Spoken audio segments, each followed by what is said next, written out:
అమ్మా నేహ, సిలిండర్ తీసుకొచ్చాను. నమస్తే అంకుల్. విభూర్ నిన్న గ్యాస్ ఏజెన్సీకి నంబర్ పెట్టడానికి వచ్చాడు. ఇంట్లో గ్యాస్ అయిపోయిందని చెప్పాడు. దీన్ని ఇక్కడ పెడుతున్నాను. ఇంకా 2-3 రోజుల్లో సమ్మె జరగబోతోంది. ఆ తర్వాత సిలిండర్ దొరకదు.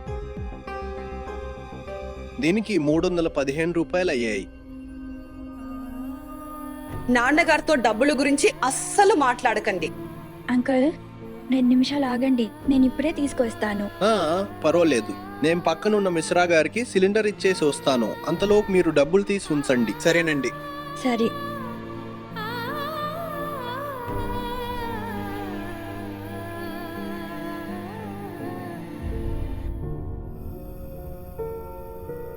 పోలీస్ ఉద్యోగం నుండి సస్పెండ్ చేశారు.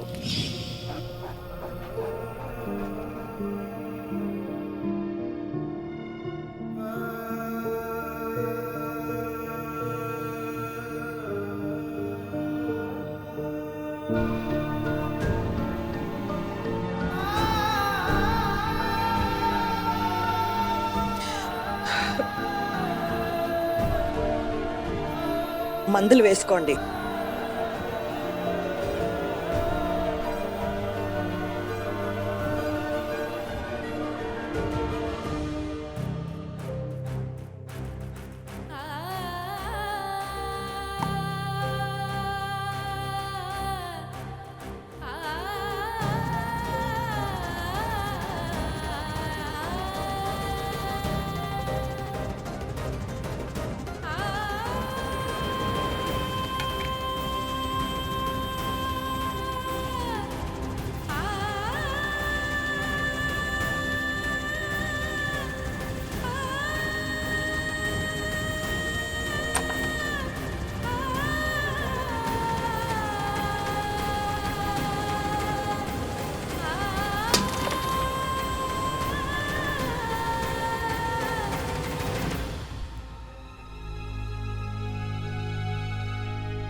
అమ్మగారు, ఇప్పుడు నాకు తినాలని తాగాలని లేదు. మీరు అస్సలు టెన్షన్ పడకండి.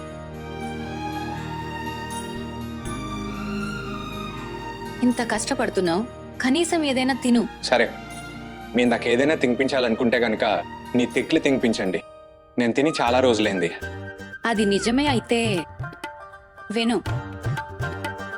నిజంగా చెప్పాలంటే నిన్ను తిడదామనే వచ్చాను. నాకిప్పుడే తెలిసింది,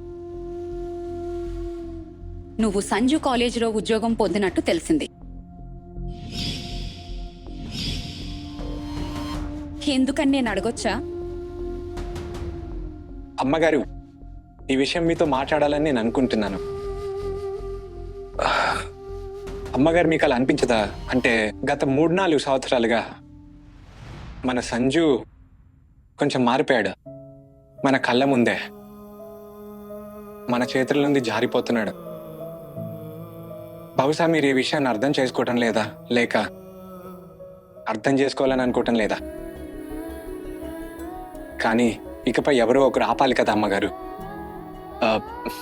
మీరు అస్సలు టెన్షన్ పడకండి. ఈ విషయం ఇకపై నా బాధ్యత. నేను సంజు తలపై చెయ్యి ఉంచుతాను. ఇంకా అతని ప్రతి పనిపై కన్నేసి ఉంచుతాను. హాహా, ఇప్పుడు మీరు పెద్దవాళ్ళు అయిపోయారు కదా, ఇక మీ మనసుకు నచ్చింది చేస్తున్నారు. నీ తల్లిని అడగడం, నీ తల్లి సలహా తీసుకోవడం అవసరమని నువ్వనుకోలేదు. ఏదైనా చెయ్యి. కానీ ఒక విషయం గుర్తుంచుకో, మీ మగవాళ్ళకి ఇంటి బయట కూడా ఒక జీవితం ఉంటుంది. కానీ మా ఆడవాళ్లకు మా ఈ ఇల్లే మా కుటుంబం. మా కుటుంబమే మా సంతోషం. నేను రాత్రింబవళ్ళు దేవుణ్ణి ఇదే ప్రార్థిస్తున్నాను. నీ ముగ్గురు అన్నదమ్ముల మధ్య ఎప్పుడూ మనస్పర్ధలు రావద్దని, ముగ్గురు సోదరుల మధ్య ఎప్పుడూ ప్రేమ ఉండాలని, మనమందరం ఎప్పుడూ ఒకే ఇంట్లో ఉండాలని, ఒకరినొకరు గౌరవించుకుంటూ కలకాలం కలిసి ఉండాలి. మీరిద్దరూ ఘనంగా పెళ్లి చేసుకోవాలి. మీ సంసారం వృద్ధి చెందాలి, పిల్లల కేరింతలు వినిపించాలి, బాబు కుటుంబం పెరగాలి, వెడిపోకూడదు. ఈ బంగారు నగలు, ఈ బంగారు జలతారు చీర, ప్రతి అలంకరణలు, ఈ బంగ్లా, కారు, ఇవి ఒక ఆడపిల్ల జీవితంలో ఎంతో ముఖ్యమైనవి. ఆమె చిన్న ప్రపంచం, ఆమె కుటుంబ సంతోషాలు, కుటుంబ అభివృద్ధి. ఎవరైనా బయటి వ్యక్తి నా ప్రపంచాన్ని పాడు చేయడానికి ప్రయత్నిస్తే అప్పుడు నేను అస్సలు సహించను. ఇంకా వాళ్లకు జీవితాంతం గుర్తుండిపోయేలా పెద్ద శిక్ష వేస్తాను.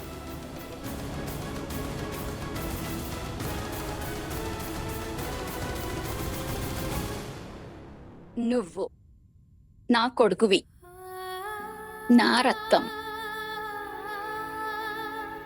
ఎప్పుడు అటువంటి పని చేయొద్దు. నా చిన్న ప్రపంచం, ఈ ఆనందాన్ని దూరం చేయొద్దు. లేదంటే నీ తల్లి బ్రతికుండగానే చచ్చిపోతుంది.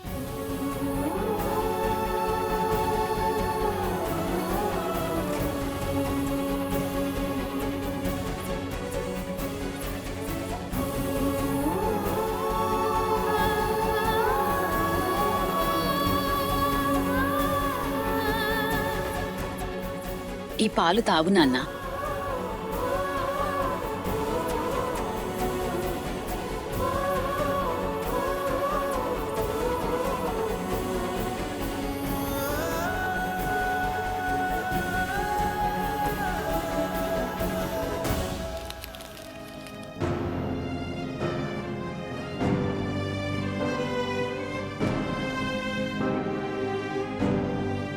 ₹315 ఇవ్వాలి. నా దగ్గర కనీసం ₹15 కూడా లేవు. ఇప్పుడు ఎక్కడి నుంచి తీసుకురావాలి?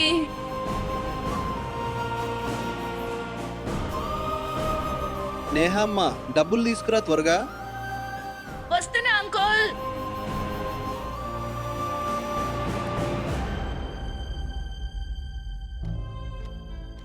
ఒకవేళ ఈ రోజు మీ దగ్గర డబ్బులు లేకపోతే పర్వాలేదు, కానీ రేపు సాయంత్రం 5 గంటలకల్లా ఎలాగైనా డబ్బులు ఇచ్చేయండి.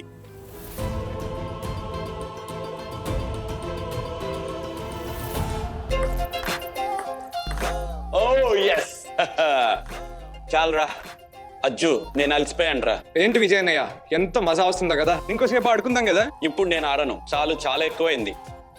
ఇప్పుడు నా లడ్డు ఆడతాడు, వాడు నిన్ను ఓడిస్తాడు. రా నా లడ్డు రా.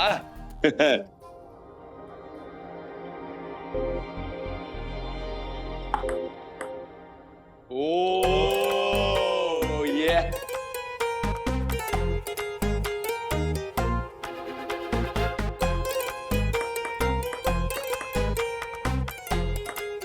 ఎస్, ఏంటి సంగతి లడ్డు? ఆ పోలీస్ వాడికి వాడి స్తోమతేంటో చూపించొస్తున్నాము. చాలు, ఈ ఆనందంలో ఆలు హల్వా తయారు చేద్దాం, నోరు తీపి చేసుకోవడానికి. బాగా చేసావు.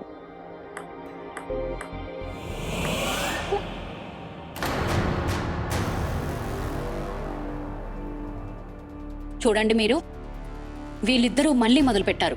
ఏం చేస్తాం, వీళ్ళని ఆపడం ఎలా?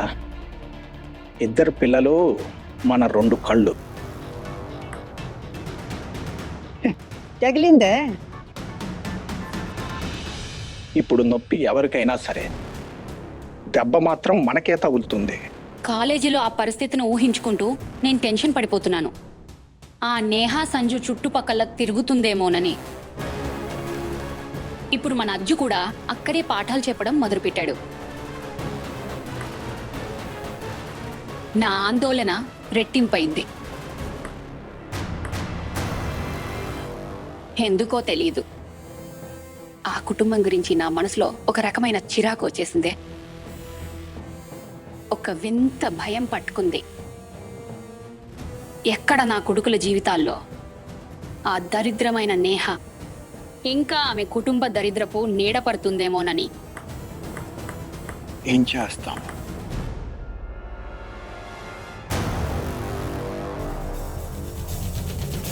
చాలు, ఈ ఆట ఆపండి. రండి రండి, ఇదిగో ఆలు హల్వా. ఇది నీ చెంచా, ఇది నీది, ఇదిగో తీసుకో. కానీ కబడ్దార్, మిగిలిన దానికోసం గొడవ చేస్తే. నాన్న గుర్తుందా, చిన్నప్పుడు మన ముగ్గురం ఒకే కడాయిలో ఇలా తినేవాళ్ళం. అందుకే నా పెళ్లికి ఆ రోజున భారీగా వర్షం వచ్చింది.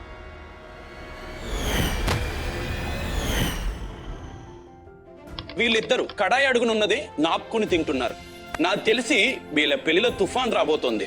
సంజు అజ్జు వయసుల్లో 4 సంవత్సరాల తేడా ఉంది.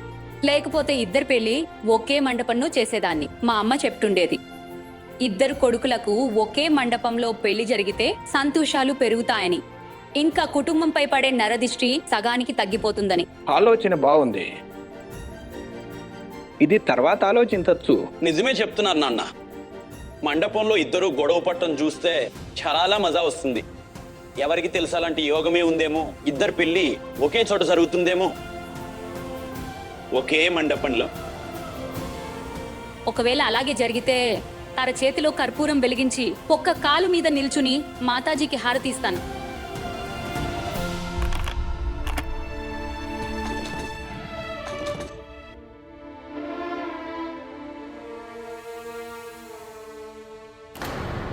మమ్మీ ఏమైందమ్మా? నీకేమైనా కావాలా? ఇది మమ్మీ మమ్మీ అమ్మా, ఇలా చేస్తే నువ్వు భయం వేస్తుంది. ఏం కావాలో చెప్పండి, మీ నాన్న దగ్గరికి వెళ్ళండి, నేను తీసుకొస్తాను. మమ్మీ ఏంటి, ఏమైందమ్మా? అమ్మా చెప్పండి ప్లీజ్, మీరేం వెతుకుతున్నారు? నాకు టెన్షన్ గా ఉందమ్మా. మమ్మీ ఏమైంది, ఏమైందమ్మా? అమ్మ చెప్పండి, నాకు చాలా భయంగా ఉంది. చెప్పండి, మీరేం చేస్తున్నారు? చెప్పండి నాకు. నీళ్ళు నాకు చెప్పండి, నేను చేస్తానమ్మా.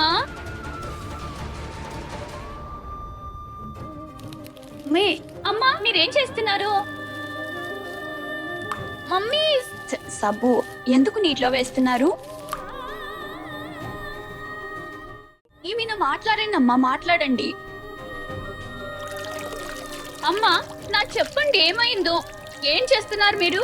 ఆపండి ఆపండి, మీరంతా ఎందుకు చేస్తున్నారు మీరు? నేహా, ఇది చూడు చూడు, ఇందులో రాసింది ఏ సబ్బులోనైనా బంగారు నాణెం దొరకొచ్చు అంటున్నారు. ఎవరికి తెలుసు, బంగారు నాణెం మనకే దొరకవచ్చేమో కదా. నీ నాన్నగారు డ్యూటీకి ఎప్పుడు వెళ్తారో తెలీదు. అసలు ఇంకా వెళ్తారో లేదో. వచ్చే నెల నుండి సగం జీతమే వస్తుంది. అలా అయితే నెల ఎలా గడుస్తుంది? ఒక పంచేయి, ఇది తీసుకో. నువ్వు ఒక సబ్బు తీసుకో, నాతో పాటు రుద్దు. ఎవరికి తెలుసు, ఆ బంగారు నాణం నీ చేతికి చిక్కవచ్చు. రుద్దు. తెలుసా, మా అమ్మమ్మ చెప్తుండేది, అప్పుడప్పుడు గుత్తిలో చివరి తాళం చెవితోనే తాళం తెరుచుకుంటుంది. కావచ్చు, అయ్యి ఉండొచ్చు కదా. ఈ బంగారు నాణమే మనకు ఆ చివరి తాళం చెవి కావచ్చు. రుద్దు నేహా, రుద్దు.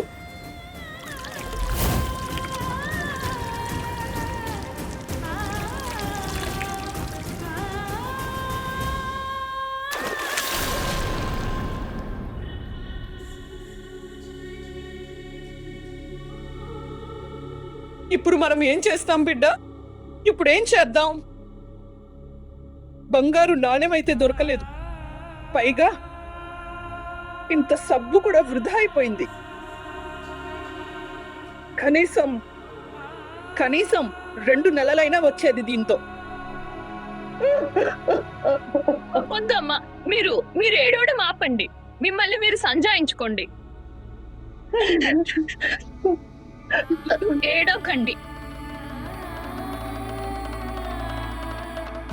ధైర్యంగా ఉన్నానమ్మా. మీరు ఇవన్నీ చేస్తే ఉపయోగం లేదమ్మా. మీ ఆరోగ్యం దెబ్బతింటుంది. మీరు శాంతం అవ్వండి ప్లీజ్. అమ్మా మీరు శాంతించాలి. నా మీద ఒట్టు ప్లీజ్.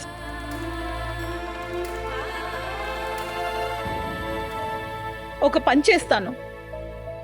ఇదంతా ఈ సబ్బు నీళ్ళన్నింటినీ సీసాల్లో, బకెట్లో, డబ్బాల్లో నింపి పెట్టుకుందాం. తర్వాత పనికి రావచ్చు కదా, అవునా? లేకపోతే వృధా అయిపోతాయి. ఎంత కష్టపడ్డాను, ఇంతగా కష్టపడ్డాను.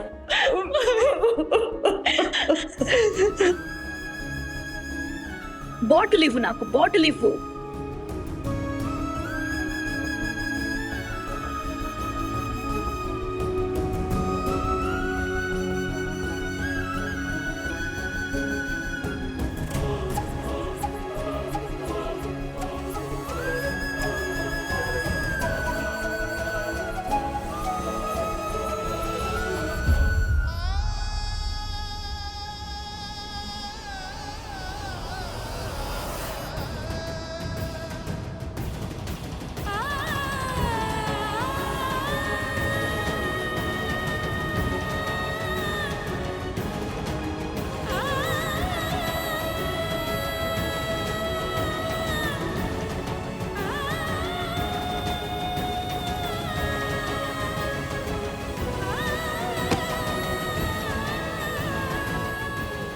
సబ్బు నీళ్ళైతే బాటిల్లో ఇమిడిపోయాయి.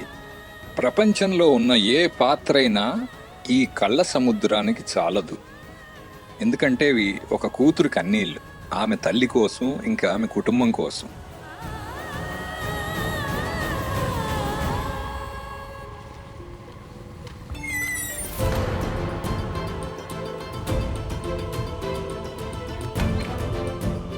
నేహా, ఏమైంది నీకు? ఎందుకు ఏడుస్తున్నావు నువ్వు? నేనేం చేశాను? నేనేం చేశాను? నేనేం చేశాను? నేనేం చేశాను? అసలు ఏం జరిగిందో చెప్తావు నాకు? నాన్నగారిని సస్పెండ్ చేశారు. ఏంటి? విషయం చాలా దూరం వెళ్ళేలా ఉంది బహుశా. అలీ, ఇంకా చెప్పాలంటే దానికంటే పెద్ద బాధ ఏమిటంటే నాన్నగారి బెస్ట్ కూతురు ఆయనకి స్థితిలో ఏమీ చేయలేకపోతుంది. నా ఇంటి కోసం ఏమీ చేయలేకపోతున్నాను. ఏమీ లేదు. మీకు తెలుసా, అమ్మ టెన్షన్ లో పిచ్చిదైపోయింది. సబ్బులో బంగారం వెతుకుతోంది ఆవిడ. నాన్న ఈ రోజు వరకు ఒక పెన్ కూడా అప్పుగా తీసుకోలేదు అలీ. ఈ రోజు నేను గత్యంతరం లేక ఇంటి కోసం గ్యాస్ ఎవ్వరికి తెలియకుండా అప్పుగా తీసుకున్నాను. ఆ అంకుల్తో నేను కళ్ళు కలపలేకపోయాను. ఆ ఒక్క క్షణంలో నాకు నాన్నగారి జీవితం తాలూకు తత్వం మొత్తం అర్థమైపోయింది. ఈ ఆత్మగౌరవం అనేది ఉంటుంది కదా అలీ, దీనికి చాలా విలువ ఉంటుంది. తెలుసా అలీ, నాకు ఈ సమయంలో నా పరిస్థితి కంటే నా మీదనే ఎక్కువ కోపం వస్తుంది. నా మీద నాకే. ఎంతైతే పాకెట్ మనీ, సేవింగ్స్ నేను దాచుకున్నాను, అది గనక సంజు మీద గుడ్డిగా ఖర్చు పెట్టకుండా ఉండుంటే, దాచి ఉంటే ఈరోజు ఎంత పనికొచ్చేవి, నాన్నకి ఎంతగా ఉపయోగపడేవి. అంతా నాశనం చేశాను నేను. ప్రతిసారి దీపావళికి, దసరాకి, హోలీకి, బైదూజ్లో, పుట్టు వెంట్రుకలకి, పెళ్లిలలో బంధువులు నాకు ఎన్ని డబ్బులు ఇచ్చారో అవన్నీ సంజు మీద తగిలేశాను, ఖర్చు పెట్టేశాను. ఒక్కొక్క రూపాయి ఒకవేళ దాచుంటే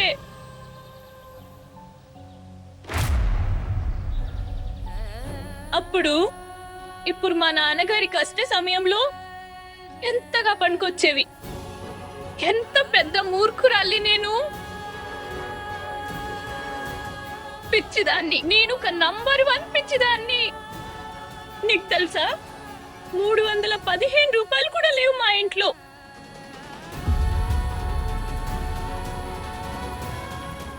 ఏం చేశాను నేను? ఎందుకు చేశాను? ఎందుకు చేశాను? చేయకూడదు కదా. చేయకుండా ఉండాల్సింది. నేను ఇవన్నీ చేయకుండా ఉండాల్సింది. చాలా పెద్ద తప్పు చేశాను నేను, చాలా పెద్దది. ఒక అమ్మాయికి తన జీవితంలో తన కుటుంబం, తన ఇల్లు అన్నింటికంటే మొదటి స్థానంలో ఉంటుంది. కానీ మొదటి ప్రేమ ఎందుకో తెలీదు ప్రతి బంధం పైన భారమైపోతుంది.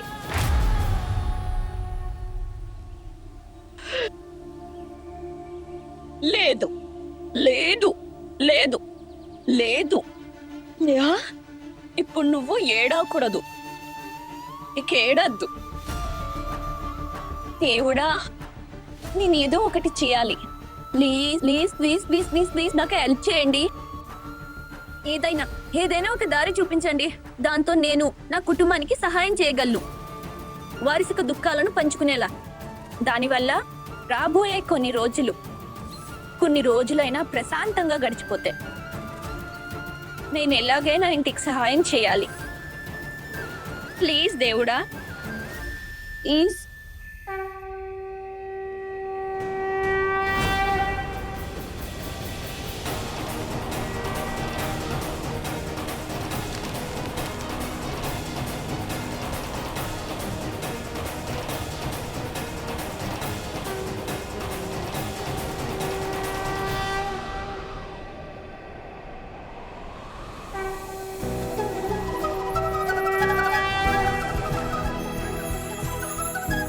జై బజరంగ బలి, దారి దొరికింది.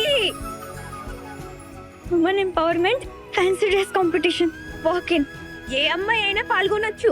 ఇంకా గెలిస్తే నిజమైన వెండి షీల్డ్ లభిస్తుంది. ఇది నిజంగా అద్భుతమైన దారి చూపించారు ఆ పైవాడు. నేహ, నువ్వు డాన్స్, ఫ్యాన్సీ డ్రెస్, మెహందీ, ఇంకా కుట్టు పని, వీటన్నిటిలో నువ్వు ఎప్పుడు టాప్ 3లో వచ్చేదానివి, నీకు తెలుసు కదా. రేపే కాంపిటీషన్. ఇక్కడ ఫోన్ నంబర్ కూడా రాస్తుంది. ఒక పని చేద్దాం, దీనికి ఫోన్ చేసి అడుగుదాం ఎప్పుడు, ఎక్కడ, ఎలా, ఇంకా మనం ఇందులో ఎలా పాల్గొనొచ్చు అని. ఇవన్నీ నేను చూసుకుంటాను. నువ్వేం చేయాలో అది ఆలోచించి చాలు. నా ఉద్దేశ్యం, నువ్వేమవ్వాలని చూస్తున్నావు చూడు నేహ, ఎట్టి పరిస్థితుల్లోనూ నువ్వు గెలవాలి. నీకు అర్థమైంది కదా.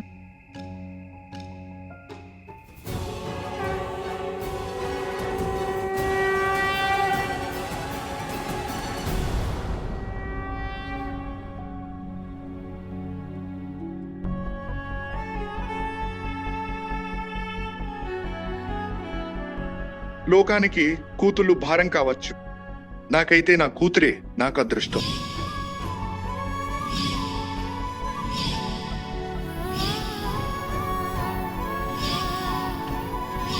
నా చిట్టి తల్లి చాలా ముద్దుగా ఉంది.